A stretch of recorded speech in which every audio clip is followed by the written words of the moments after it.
Welcome to the Cultivating Leaders Podcast. I'm your host and curiosity captain, Nicole Ursig. If you are ready to lead better, think bigger, and grow faster, you're in the right place. We bring you real conversations with top leaders across food and agriculture, focused on the practical skills and mindsets you need to lead in today's environment.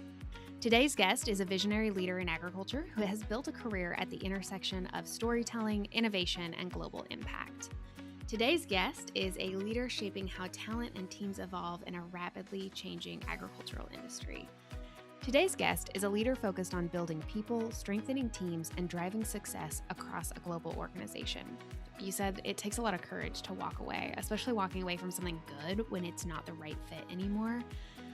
For you, how did you know when it wasn't right anymore? It's interesting, Julie, you are the second leader that we have talked to that's described your career or an organization kind of as a pyramid, and broadening going out is just as important before going up.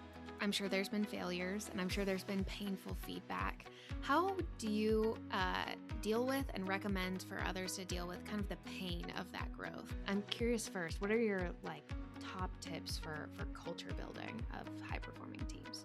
I want to flip that around. What mistakes do you see leaders make in attempting to build culture or build teams? I really like that too, because I think often, especially for younger career people, it can be really intimidating to be in the room or be at the table.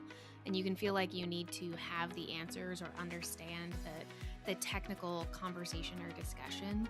But sometimes what's most valuable is if you can ask valuable questions. You don't have to know all of the answers.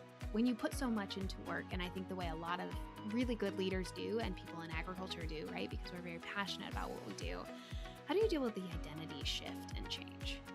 And thanks to all our listeners for joining us for another episode of the Cultivating Leaders Podcast, where leaders grow.